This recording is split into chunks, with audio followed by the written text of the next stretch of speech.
بعض لوگ یہ سمجھتے ہیں کہ بھئی ذکر زبان سے کرنے کا کیا فائدہ. بس اوقات ایسا ہوتا ہے ذکر شروع کیا، اب ذہن کہیں اور چلا گیا، دل کہیں، دماغ کہیں، اور زبان سے ذکر ہو رہا ہے، تو کیا فائدہ اس کا. اور ایک کسی نے شعر بھی کہہ دیا کہ بر زباں تسبیح و در دل گاؤ خر، این چنی تسبیح کیا دارد اثر. کہ زبان پہ تو تسبیح ہے، سبحان اللہ آدمی کہہ رہا ہے، اور دل میں گائے کا اور گدھے کا خیال آ رہا ہے.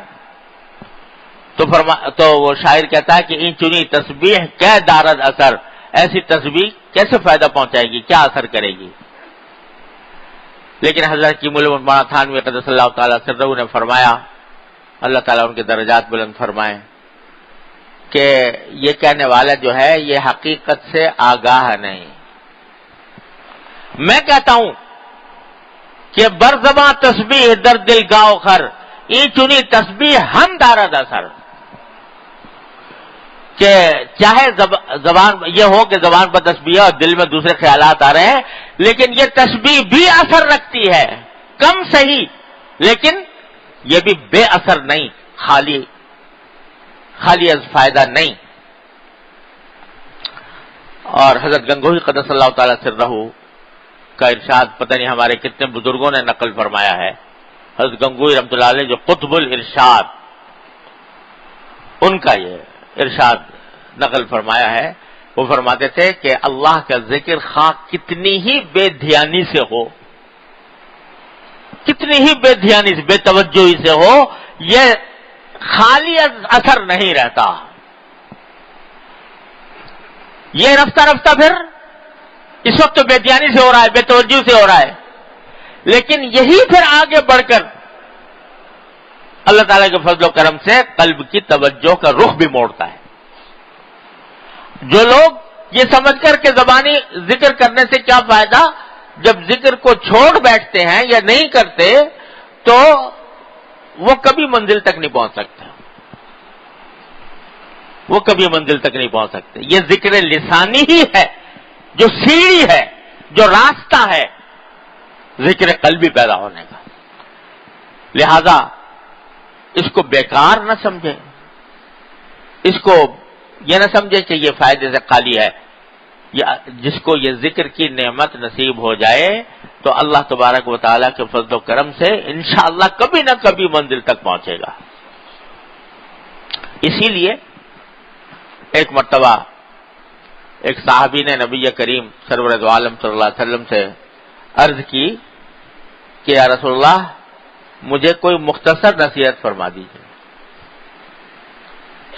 اب دیکھو صحابہ کرام بھی نصیحت فرمائیے، اذنی و اوجز، مجھے نصیحت فرما دیجیے اور مختصر فرما دیجیے.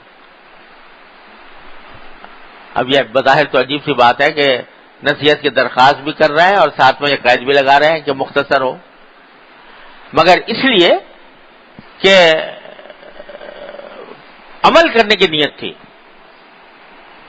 یا اللہ اگر کوئی لمبی چوڑی نصیحت ہوئی پتہ نہیں یاد رہے کہ نہ رہے، عمل کر سکوں نہ کر سکوں، تو نیت یہ ہے کہ عمل کروں. لہذا یہ ساتھ درخواست کر دی کہ مجھے مختصر نصیحت فرمائیے. تو نبی کریم سرور دو عالم صلی اللہ علیہ وسلم نے یہ نہیں فرمایا کہ ارے بھائی خدا کے بندے تم مجھ سے نصیحت کی فرمائش بھی کر رہے ہو اور شرطیں بھی لگا رہے ہو کہ مختصر ہو. آپ نے قبول فرمایا کہ ٹھیک ہے اگر تمہیں نصیحت مختصر چاہیے تو مختصر ہی کرتے ہیں. کیا فرمایا؟ ان یکون لسانک رطبا بذکر اللہ او کما قال صلی اللہ علیہ وسلم. مختصر نصیحت یہ ہے کہ تمہاری زبان اللہ کے ذکر سے تر رہے. کیا مانا؟ کہ کوشش کرو کہ ہر وقت تمہاری زبان پر کوئی نہ کوئی ذکر رہے، چلتے پھرتے اٹھتے بیٹھتے جس حالت میں بھی ہو تمہاری زبان تر رہے اللہ کے ذکر سے. کیا لفظ استعمال فرمایا؟ اللہ کے ذکر سے تر رہے، یعنی جو ذکر نہیں کرتی زبان وہ خشک ہے، خشک ہے، اس کا صحیح فائدہ نہیں آدمی اٹھا رہا. اور جب اللہ کا ذکر کرنے کی اس کو توفیق ہوگی تو تر و تازہ ہوگی، وہ اس کے اندر تازگی پیدا ہوگی، اس کا اصل فائدہ حاصل ہوگا۔ تو لسانوں کا رطبم بذکر اللہ او کما قال صلی اللہ علیہ وسلم، کہ تمہاری زبان اللہ کے ذکر سے تر رہے۔ یہ مختصر نصیحت کرتی ہے، تو مختصر، لیکن اگر عمل کر لیا جائے اس پر تو سارا دین اس میں آ جائے گا۔ آدمی چلتے پھرتے اٹھتے بیٹھتے ذکر کر رہا ہے، اللہ تبارک و تعالیٰ کا ذکر زبان پر ہے، تو اس کے نتیجے میں اللہ تعالیٰ کا قرب حاصل ہوتا رہے گا، اس کے درجات بلند ہوتے چلے جائیں گے۔ ہمیں نہیں معلوم کس ذکر میں کیا معارف اور حقائق اور کیا اسرار اللہ تبارک و تعالیٰ نے رکھے ہیں۔ حدیث میں تو پڑھ لیا کہ ایک مرتبہ سبحان اللہ کہنا یہ میزان عمل کا پلہ بھر دیتا ہے۔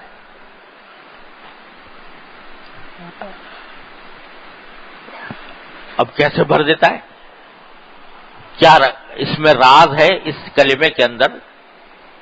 اللہ تعالیٰ ہی بہتر جانتے ہیں، لیکن اس میں انوار ہیں، وہ انوار ہیں جو آنکھوں سے نظر نہیں آ رہے فی الحال، لیکن ہیں انوار، ایسے انوار ہیں جو آدمی یہاں سے سمجھ نہیں پا رہا۔ ہمارے حضرت علامہ انور شاہ صاحب کشمیری رحمۃ اللہ علیہ کی بات حضرت والد صاحب رحمۃ اللہ علیہ نقل فرماتے تھے کہ آخرت کی جو بے شمار نعمتیں ہیں، ان نعمتوں میں سے ایک نعمت یہ بھی ہے ہوگی کہ حقائق کے اشیاء منکشف ہو جائیں گی اہل جنت پر،